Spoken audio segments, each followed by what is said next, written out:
Bienvenue pour cette nouvelle vidéo. Aujourd'hui, nous allons voir comment utiliser un automate S7-1200 en serveur OPC UA.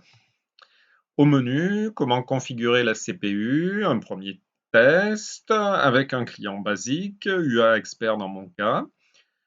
On regardera le contenu des trames pour voir notamment la différence quand c'est sécurisé ou non. Et en annexe, le tuto pour mettre à jour la CPU si besoin. Allez, pour commencer, il faut avoir le bon matériel et le bon logiciel. Premier problème, pour utiliser OPC-UA avec une CPU 1200, il faut qu'elle ait un firmware 4.4 minimum. Voir en fin de vidéo mon tuto pour faire la mise à jour si besoin. Autre problème, c'est qu'il faut au minimum V16 pour TIA, sinon on ne peut pas sélectionner le bon firmware de la CPU et donc pas accès aux fonctions OPC-UA. Avec V16, c'est OK. Choix de version 4.4 et les dossiers OPC-UA apparaissent. Au niveau doc, il faut le manuel avec la bonne version, bien sûr, et une autre très utile que voici. Il y a même celle-là, elle est consacrée au 1500, mais il y a des infos générales bien intéressantes. Et bien sûr, on l'oublie souvent, mais dans l'aide de TIA, pas mal de choses aussi. Allez, c'est parti, démo pour configurer la CPU. Au niveau organisation générale, ma CPU, un câble RJ45 en direct sur mon PC. Dans la CPU, on va activer le serveur OPC et sur mon ordi, j'ai installé un client, un OPC aussi. Pour le premier test, je vais me servir de UA Expert. Liaison simple au début, puis sécurisée par la suite avec certificat.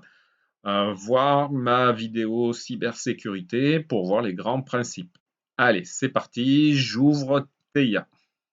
Je vais dans configuration des appareils, donc de ma CPU qui est une 1212C. Je vais dans propriétés, dossier OPC-UA et je vais tout simplement activer le serveur OPC-UA. On me dit que ça réduit la protection, normal, puisque quelqu'un peut venir y accéder, c'est normal, ok. L'adresse, je m'en servirai tout à l'heure, elle est là.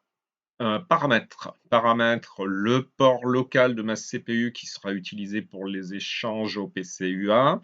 Le délai max au-delà duquel on effectue une coupure de la session. Donc là, s'il ne se passe rien pendant 30 secondes, on déconnecte le client. Nombre de clients possible, 5.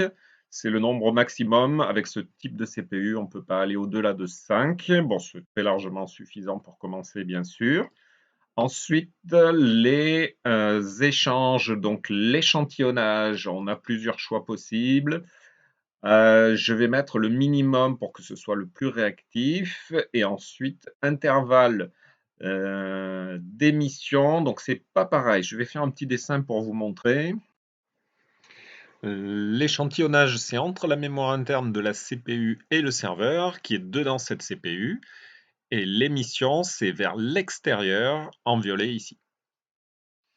Alors ensuite, en termes de sécurité, eh bien, on voit que le fait d'avoir activé le serveur, là, le fait de cliquer tout à l'heure, eh bien, ça a généré un certificat. Normalement, c'est vide là, et le fait d'avoir cliqué sur activer le serveur, ça a généré un certificat qui sera implanté dans ma CPU, donc qui a été généré par TIA pour cette CPU, donc c'est bien émetteur Siemens. J'en aurai besoin tout à l'heure aussi pour la sécurité, donc c'est pour ça que je voulais vous le montrer. Au niveau ensuite des possibilités de sécurisation des échanges, on peut faire différentes choses. Je vais le laisser par défaut, c'est-à-dire que là, mon serveur peut dialoguer sans sécurité ou avec ce type de sécurité-là. Moi, je vais commencer sans sécurité et je vais commencer sans authentification par utilisateur et mot de passe, donc je ne coche pas ça. Je laisse simplement l'authentification d'invité, c'est-à-dire la connexion type Anonymous, anonyme. Voilà, j'ai presque tout dit. Ah non, il reste en bas le type de licence dont j'ai besoin pour faire fonctionner mon serveur. On me dit qu'il faut une licence au minimum basique, ce que j'ai avec ma version de TIA. Si bien sûr je ne l'ai pas, c'est-à-dire si je suis comme ça, il va me dire qu'il faut que j'achète une licence. Et c'est normal, donc moi je la sélectionne, basique. Ensuite, eh bien, il faut transférer la configuration de ce matériel. Donc, je fais charger dans l'appareil configuration. Charger.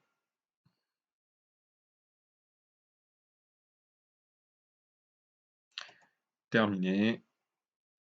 Point important, on remarquera ici dans la fenêtre eh bien, que la configuration du certificat a été chargée correctement. Le certificat, c'est le certificat du serveur. Voilà, eh bien, je vais ouvrir un client pour eh bien, me connecter à mon automate. Je vais quand même prendre au passage l'adresse de celui-ci, c'est-à-dire cette adresse-là. Je fais un copier-coller, copier, et je vais ouvrir un client. Le client UA Expert, voilà, et je vais dire que ce client va se connecter au serveur de ma CPU. Donc, je rajoute un serveur, là. Je double-clique pour ajouter. Je fais un coller de ce que j'ai copié tout à l'heure. Donc, TCP, la définition du OPC, l'adresse IP de ma CPU et le port concerné. OK. Je regarde et je trouve bien mon Simatic 1200 BCUA application. C'est celui, regardez, qui était là, général, c'était celui-là, là. Voilà, celui-là. Je remets mon UA expert, plus, donc c'est bien lui, c'est bien lui. Et on voit que eh bien, ce serveur peut accepter trois possibilités, comme j'en parlais tout à l'heure. Moi, je vais commencer avec sans sécurité et je vais faire OK. Donc il apparaît, je fais connexion et là, que se passe-t-il? Eh bien, on nous dit ah, attention, attention, le certificat de ce serveur n'est pour l'instant pas reconnu. Je vous rappelle, voir vidéo sur la cybersécurité, que c'est à moi manuellement d'accepter, de juger de confiance Trust, le certificat, pour pouvoir l'utiliser. Donc là, c'est bien celui qui nous concerne. Vous avez peut-être noté la date. Vous voyez bien que c'est Siemens, que c'est bien celui qui est OPCUA pour PLC 1. Et donc, je vais dire que ce certificat, je lui fais confiance. Donc, il apparaît ici dans la liste Good. Je continue. Je peux donc me connecter. Je peux aller voir d'ailleurs dans le gestionnaire de certificats. Et je vois que, eh bien, j'ai un certificat en plus. Normalement, il n'y était pas. Celui-là, j'aurais dû vous montrer tout à l'heure, mais il n'y avait rien. Donc, qui vient d'être accepté par moi à l'instant, là. Donc, de Siemens, Trusted, en plus du certificat propre de l'application UA Expert. OK. Je peux me connecter. Et du coup, je peux commencer à fonctionner. Alors, pour fonctionner, il faut tout simplement définir quelles sont les variables qui vont être échangées. Ah, je reviens dans TIA. Je ne sais pas si je peux mettre les deux. Oui, je vais mettre les deux comme ça. Je reviens dans TIA Portal et je vais vous montrer communication OPC-UA, interface. Je vais rajouter une nouvelle interface serveur. Interface serveur, donc c'est le bloc qui va prendre les variables dans ma CPU et les ressortir au niveau du serveur OPC UA. Donc interface serveur, je laisse par défaut 1. OK. Voilà. Et je retrouve cette interface dans laquelle je peux venir placer des variables. Alors, ça tombe bien, j'en ai créé une juste avant. Je l'ai créée dans un DB. Donc, DB, je vous montre. Une variable valeur de test qui est un entier. Donc, valeur test dans le DB OPC-UA. Et même pour faire le test et que ce soit dynamique, je fais une incrémentation permanente de cette valeur dans le main pour voir la valeur bouger, ce que je peux vous montrer d'ailleurs si je le fais en ligne. Donc on voit la valeur qui bouge. OK. Je vais interrompre, ça sert à rien de plus. Et je vais dans mon interface serveur et je vais rajouter ici, nouveau, donc je peux taper ou je peux prendre directement les éléments sur le côté là et faire un glisser, ce sera plus rapide. Hop, voilà, donc directement valeur test qui apparaît. Voilà, valeur test sera envoyée au serveur et je pourrai le récupérer de l'autre côté. Pour ça, il faut quand même que je charge dans l'appareil les modifications. Modifications, charger.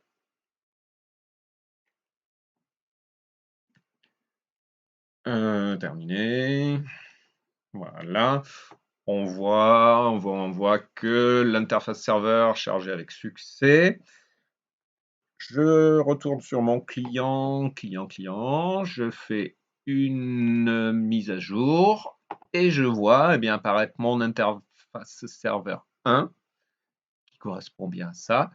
Si je vais là, valeur test, donc je la mets dans la table de visualisation et je vois sa valeur évoluer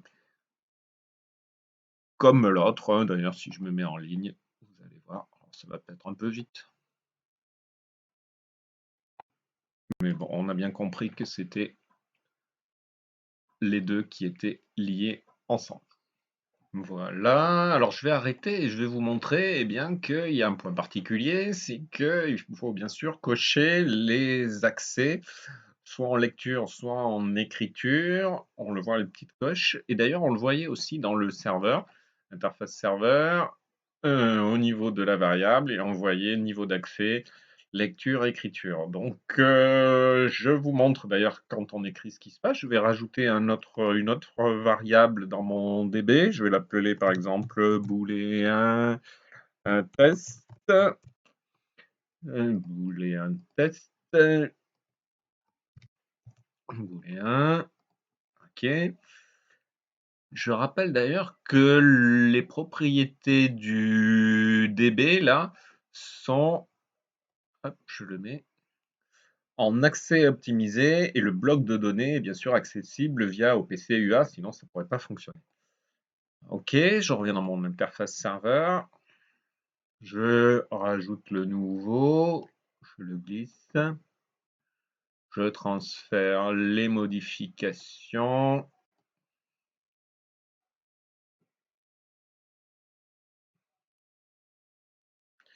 Voilà, chargé. On voit d'ailleurs aussi qu'il y a à chaque fois un redémarrage du serveur OPC UA. Chaque fois qu'on fait un nouveau transfert, terminé. Voilà, je remets mon client. Je me fais une mise à jour. Hop, mise à jour. Et donc on retrouve le booléen de test que je vais mettre dans la fenêtre pour travailler avec. Je vais mettre la visualisation dynamique de l'autre côté. Visualisation dynamique. Visualisation dynamique. Voilà.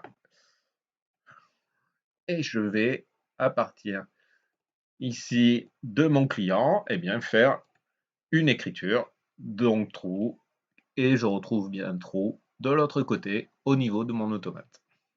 Allez, pour continuer, regardons maintenant le contenu des trames Ethernet. Pour ça, je vais me servir de Wireshark et je rappelle au passage que la notion de lecture ou d'écriture, c'est toujours vu du client. Alors pour commencer, je vais figer l'incrémentation là pour pas que la valeur change, pour pas que tout change en même temps. Et je vais lancer simplement Wireshark et on va remarquer bien qu'il n'y ait pas de changement de valeur, il y a des échanges OPC-UA entre client et serveur. Je vais arrêter juste pour vous en montrer quelques-uns. Ce ne sont ni des lectures ni des écritures, c'est des messages de publication. On va regarder juste un pour voir. Je prends cet échange. Alors, qu'est-ce qu'on voit? 3.70, c'est mon ordinateur, donc c'est le client. 3 c'est mon automate, donc c'est le serveur. On voit que l'on est sur Ethernet, IP, que l'on est sur TCP, le port de mon ordinateur quelconque, le port de mon automate, le 4840, souvenez-vous, on l'avait défini. Et ensuite, le contenu OPC-UA, eh bien, il y a beaucoup de choses à l'intérieur. Alors, il faudrait plusieurs vidéos pour tout expliquer, mais on voit que, et j'en avais déjà parlé, à chaque échange, on transmet une multitude de choses, hein. Vous voyez que la taille transmise ici, eh bien 120 octets, donc à chaque fois, on transmet beaucoup de choses. Alors, bah, je vais faire juste une modification d'une valeur pour essayer de capturer au passage. Donc, je vais faire démarrer et je vais changer une valeur. Par exemple, je vais mettre 5. Voilà. Et je vais arrêter. Et on va essayer de retrouver cet échange. Et ben, il est là. Il est là. C'est donc un échange de mon client qui demande une écriture. On va développer. Donc, write request, l'adresse de la variable concernée. Le node ID, c'est justement l'identification de ma variable. Et on voit la value avec un entier, c'est ce que j'avais déclaré, int16, et la valeur 5 que j'ai transférée. Donc on voit que l'on peut déchiffrer bien, les trames, elles sont visibles. Regardons maintenant voir ce qui se passe si on utilise des échanges sécurisés. Alors pour ça, je vais aller au niveau de mon client, que je vais déconnecter d'ailleurs. Et je vais dire que ce client maintenant, propriété, va utiliser une sécurisation qui est non pas non, mais on a ces choix-là. Alors lequel choisir? Tout dépend ce qui a été défini de l'autre côté. J'ai remis la fenêtre en face pour que vous voyez. Donc là, par défaut, il y avait cela, donc non, pas de sécurité, ou le basique 256 avec juste signature ou avec signature et chiffrement. On aurait pu en rajouter d'autres, mais je laisse ceux par défaut. Je reviens sur mon client et je vais choisir, par exemple, le dernier. Donc, je viens 256 SH avec signature et chiffrement et je valide. Lors de la connexion, normalement, le serveur doit accepter cette sécurisation et juger de confiance ce client. On regarde au niveau des clients de confiance. Pour l'instant, il n'y a rien. Il n'y a rien. Et regardez la subtilité, c'est que si on descend, par défaut, ma CPU, et donc son serveur, accepte automatiquement tous les certificats clients. Donc, il les juge de confiance automatiquement, sans qu'on ait besoin de le faire spécifiquement. Si je voulais vraiment sélectionner, il faudrait que je décoche et que je rajoute le certificat de UA Expert et dire je veux que UA Expert. Bon, moi, ce n'est pas le cas. Mais c'est juste pour vous dire que de ce côté-là, il faut bien sûr que l'automate, le serveur, accepte le certificat qui va être envoyé lors de la sécurisation. Je remets, pardon, UA Expert, je fais la connexion. On voit qu'il y a une demande de connexion. C'est plus long hein, par rapport à tout à l'heure. Vous voyez que ça met un certain temps. L'échange, enfin la connexion va se sécuriser et au bout d'un certain temps, on nous dit bah, que c'est OK. Connexion sécurisée, je peux avoir accès à mes variables, je peux les changer comme je veux, par exemple 3, par exemple 7, par exemple ce que je veux. Je vais vérifier quand même au niveau de mon automate que c'est bien la bonne valeur, les petites lunettes, UA Expert, 7, je change 5, ça change bien. Et regardons avec Wireshark ce que l'on peut voir ou pas. Donc je vais faire nouveau. Et là, eh ben, on voit passer plein de choses. Ah oui, c'est ma faute parce que j'ai laissé la liaison en ligne. Je vais l'arrêter parce que ça pollue inutilement. Je recommence. Et là, on voit des échanges au PC UA, sauf que par rapport à tout à l'heure, ben regardez, ça a l'air beaucoup plus trouble. Je vais mettre UA Expert, je vais changer une valeur, 7, je vais rechanger, 4, et je vais arrêter. Et on va essayer de voir ce qu'on peut déchiffrer. Ben, en fait, on peut rien déchiffrer du tout. Vous voyez que tous les échanges, c'est un ID. Si je mets là, eh bien, on voit encoding mask. Donc, eh ben, la connexion ici est sécurisée et on voit qu'on ne peut rien déchiffrer. Secure conversation, message, on voit même pas. On voit rien du tout d'ailleurs. Si je clique dedans, rien de rien de rien.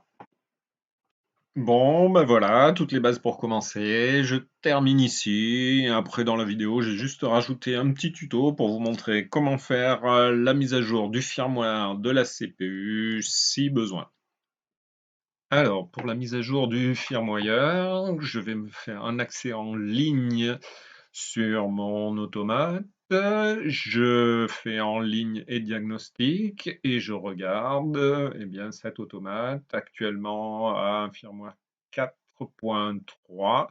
Donc je vais faire la mise à jour. Il faut que bah, je récupère le fichier qui va bien, c'est-à-dire celui-là, celui-là, que vous trouvez sur le site de Siemens ou ailleurs si vous n'êtes pas enregistré parce qu'il faut être enregistré avec un compte ayant des autorisations, sinon vous ne pouvez pas le télécharger, mais vous pouvez le trouver ailleurs, en Russie ou pas mal d'endroits.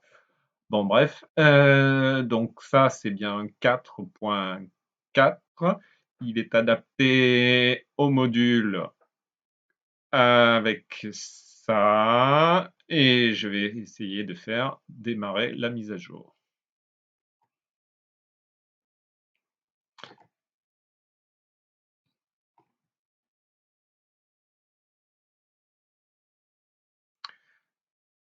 Durée restante 1 minute. Alors j'accélère un peu la vidéo, hein. Dans la vraie vie ça dure beaucoup plus longtemps bien sûr.